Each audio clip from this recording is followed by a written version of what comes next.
Bonjour à tous, je m'appelle Pierre et on va regarder ensemble comment choisir au mieux un vélo pour son enfant. Alors, on va regarder ensemble les critères pour choisir au mieux un vélo pour son enfant. On va prendre déjà le premier critère qui est la taille du vélo. Alors, tout va dépendre de l'âge et de la taille de votre enfant. Par exemple, s'il est en dessous entre 1 et 3 ans et c'est déjà marché, il fait moins de 90 cm, on va être plutôt vers un trotteur, une draisienne. Donc ça, c'est des vélos sans pédales qui avancent par la force et l'impulsion des pieds que donnera votre enfant. Sachant qu'il y en a qui sont auto-équilibrés, c'est-à-dire qu'on a des grosses roues à l'avant et à l'arrière et l'enfant ne peut pas chuter. Et il y en a le deuxième type de draisienne et de trotteur, ce sont ceux dans lesquels l'enfant se fait son propre équilibre. Et puis là, on a déjà des petites roues comme des vélos de grands, mais il n'y a pas de pédale. Donc en fait, l'enfant peut très rapidement mettre les pieds au sol si jamais il chute, se rééquilibrer. C'est un très bon exercice justement pour apprendre l'équilibre et apprendre à faire du vélo, donc je conseille aux parents de commencer par un trotteur, une draisienne sans pédale. Alors, à partir du moment où on veut passer un mode à pédale, un vélo à pédale, donc là on est plutôt entre 2 et 4 ans, donc l'enfant est censé faire entre 85 cm, donc là on parle d'un vélo 12 pouces. En général, il y a des petits trous à l'arrière que vous pourrez enlever à partir du moment où l'enfant se sent à l'aise. Et évidemment, il faudra l'accompagner, être là avec lui pour l'accompagner dans cette démarche-là. Après, entre 3 et 5 ans, on parle plutôt de vélo 14 pouces. Ensuite, entre 4 et 6 ans, on va parler de vélo 16 pouces. Entre 5 et 7 ans, donc entre 110 et 125 cm, on va être sur un vélo 28 pouces. De 6 à 8 ans, on va être sur un vélo 8 pouces. Et enfin, entre 8 et 12 ans, on va être sur un vélo 24 pouces. Donc, toujours, tout dépend de la taille de l'enfant. Je vais remettre le tableau ci-dessous dans les commentaires. Parce que s'il est très grand par rapport à sa tranche d'âge, il peut être peut-être sur un modèle au-dessus. Et inversement, s'il est petit par rapport à sa tranche d'âge, éventuellement, il peut être en dessous. Donc, on a vu un vélo pour enfants.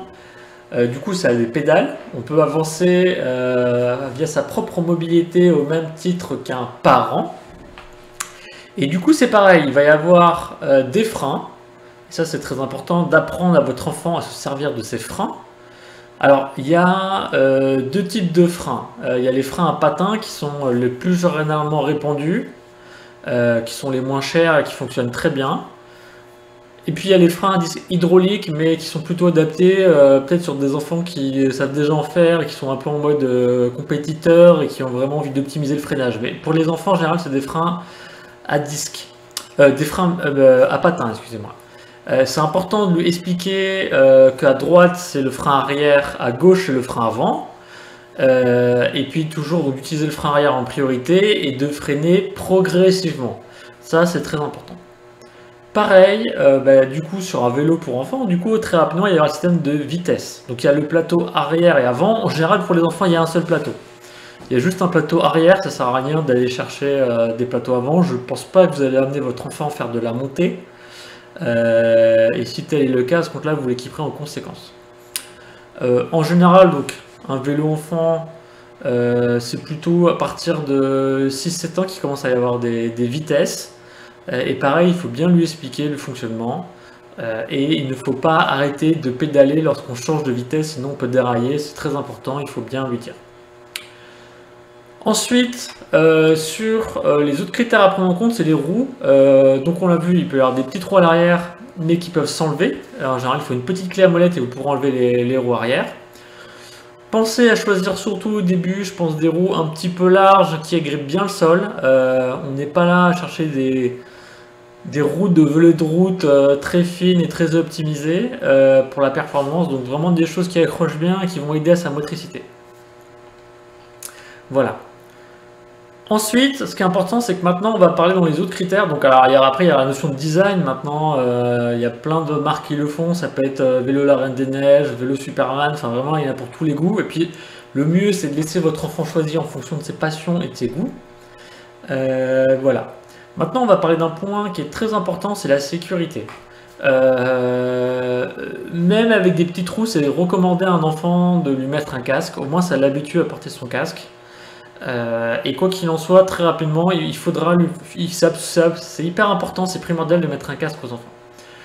Aussi, ce que je recommande, surtout, alors, sauf si vous allez pédaler dans votre cours chez vous, mais c'est que le vélo il soit bien équipé de bornes réfléchissantes, normalement c'est une obligation.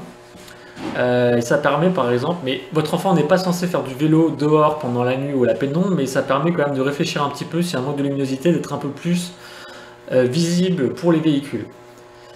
Voilà, pareil, une lampe arrière, une lampe avant, de toute façon c'est une obligation légale. Maintenant les constructeurs doivent fournir des vélos avec des lampes. Et puis jamais on laisse de toute façon son enfant dehors par faible luminosité tout seul. Également les choses qu'aiment bien les enfants, c'est les klaxons.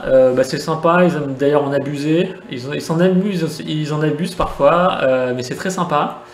Et puis également dans les choses à acheter aussi, je dirais, ça peut être intéressant d'avoir une béquille. Surtout à partir du moment où vous avez plus de petits trous, le vélo il va plus se tenir par lui-même, et en fait les enfants ils ont un peu tendance à jeter leur vélo comme ça n'importe où, ça peut l'abîmer, ça va abîmer le cadre, et du coup c'est une béquille, on apprend à l'enfant à mettre sa béquille, à bien ranger son vélo, je trouve ça assez intéressant.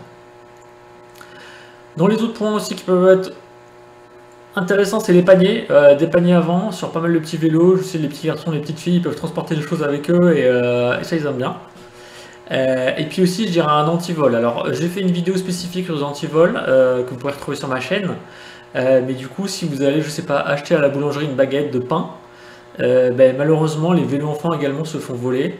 Du coup, ça peut être intéressant pour vous d'avoir un grand antivol qui va venir prendre le cadre de votre vélo et le cadre de son vélo afin de s'assurer qu'il n'y a aucun vol.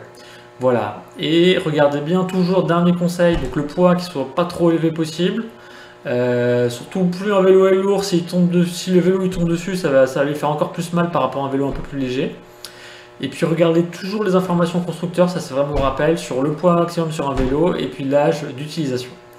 Voilà, et puis si le neuf n'est pas quelque chose que vous souhaitez pour votre enfant, il existe pas mal de possibilités d'occasion, que ce soit sur le Bon Coin ou le Trocathlon également qui est une possibilité. Voilà. Je vous remercie. Ce que je vais faire, c'est que je vais mettre dans les commentaires quelques vélos qui ont retenu mon attention sur la base de ces critères. Je vais remettre mon guide descriptif que j'avais écrit sur tous les critères pour choisir au mieux son vélo ci-dessous. Et puis n'hésitez pas à marquer dans les commentaires, de poser vos questions ou réagir à cette vidéo. Je vous remercie. Excellente journée. Au revoir.